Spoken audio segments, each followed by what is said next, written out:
2. मनोपुब्बंगमा धम्म मनोसेथ मनोम्या। मन और इच्छा से वह प्रकट होता है या कार्य करता है। तब छाया वी अटूट हमें खुशी की तलाश करती है। मनोपुब्बंगमा इक्वल्स मन पूर्वगामी है, अग्रगामी है, आगे आगे चलने वाला है, इसलिए मनोसेट्ठा इक्वल्स मन श्रेष्ठ है, स्वामी है। किसमें श्रेष्ठ है? धम्मा में, धर्म में। यहाँ धर्म का अर्थ है कर्म, गुण, विचार, गतिविधियाँ और अनुभूतियाँ। सारे कर्मों और प्रवृत्तियों का मन अगुआ है, क्योंकि सारे कर्म मनोमय हैं, मनोमय हैं, मनोरूप हैं। मन ही से सोचकर वाणी बोली जाती है और इंद्रियों से कर्म किए जाते हैं। प्रसन्नेन मनसा इक्वल्स प्रसन्न, पवित्र, शुद्ध मन से सुख मिन्वेति, सुख हिन्वेति, सुख उनका पीछा करता है। छाया वह इक्वल्स छाया की तरह, अनपायनी अनपाए जोड़नेनी, कभी न साथ छोड़ने वाली, दृढ़, अचल। मन सभी प्रवृत्तियों, चित्त की अवस्थाओं का अगुआ है। मन ही प्रधान है, प्रमुख है, सर्वोपरि है। सभी धर्म, कर्म, मनोमय है। जब कोई व्यक्ति प्रसन्न, शुद्ध मन से, मन में अच्छे भाव लेकर, मन को उजला रखकर कोई वाणी बोलता है या शरीर से कोई कर्म करता है तो सुख उसके पीछे वैसे ही चलता है, जैसे कभी साथ नहीं छोड़ने वाली छाया चलती है। मन सभी मानसिक अवस्थाओं से पहले आता है। मन उनमें से प्रमुख है, वे सभी मन द्वारा निर्मित हैं। यदि कोई व्यक्ति शुद्ध मन से बोलता या कार्य करता है तो खुशी उसकी कभी न छूटने वाली छाया की तरह उसका पीछा करती है। यदि मन पवित्र है, साफ है, मन प्रसन्न है तो ऐसे मन से बोले हुए वचन तथा किए हुए कर्म सुख उत्पन्न करते हैं। जिसका मन हर क्षण निर्मल और प्रसन्न है, उसके वचन और कर्म सब समय निर्मल होंगे।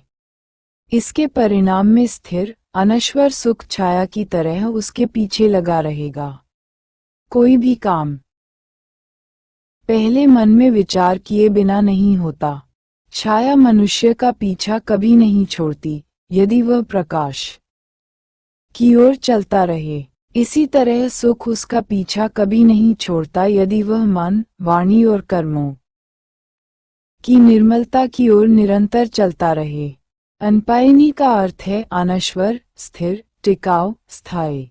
ये सुख मन, वाणी, शरीर के कुशल कर्मों से ही मिलता है। लेकिन मौजूदा भागदौड़ की जिंदगी में व्यक्ति स्थायी सुख की बजाय भौतिक अस्थायी सुखों को पाने के लिए भागता रहता है। व्यक्ति धन, पद, प्रतिष्ठा को पाने की अधिक चाह में वह अपने लिए दुख ही पैदा करता है। मनुष्य अपने मार्ग में दुख के कांटे स्वयं बिखेरता है, फिर चुभते हैं तो वह रोता है। राग, द्वेष, क्रोध, मोह, लोभ, काम, तृष्णा में उलझकर व्यक्ति दुखों में डूब जाता है। जो व्यक्ति अनपायनी सुख चाहता है, स्थिर और टिकाऊ सुख चाहता है, तो वह अपने मन, वाणी और कर्मों को निर्मल करे, हमेशा सुखी रहेगा। ऐसा सुख कभी भी साथ नहीं छोड़ता है, जैसे छाया कभी भी हमारा साथ नहीं छोड़ती है। निर्मल, प्रसन्न, अच्छे मन से किया गया कार्य हमेशा साथ रहता है, सदा सुखकर होता है। शत्रुता की गांठें बांधने वाला स्वयं अशांत, दुखी रहता है। अनियंत्रित घृणा से हानि होती है, प्रतिशोध से शांति नहीं आती। तुमातिस स्थविरा की कहानी। श्रावस्ती के जेतवन में 3. अक्कोची मन अवधि मन, अजिनी मन ऐसी में। और जो लोग उससे विवाह करते हैं, शत्रु उनसे सहमत नहीं होता।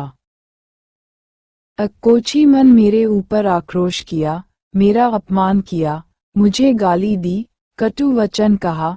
अवधि मन मुझे मारा पीटा, अजिनी मन मुझे जीत लिया, हरा दिया, अहासी में मुझे लूट लिया। ये तन इस प्रकार की शत्रु भावना वाला विचार जब तक मन में उपनयहंती पालते हैं, दुश्मनी की गांठें बांधते हैं, तब तक वे तेसा न सम्मति उसके मन से वैर, दुश्मनी के कांटे नहीं निकल सकते, उसका वैर शांत नहीं हो सकता। मुझे कोसा, मुझे डांटा, मुझे गाली दी, मेरा अपमान किया, मुझे मारा पीटा, मुझे हराया, मुझे लूटा, मुझे धोखा दिया। जो व्यक्ति मन में शत्रुभाव की ऐसी गांठें बांधते रहते हैं, उनका वैर कभी शांति नहीं होता है।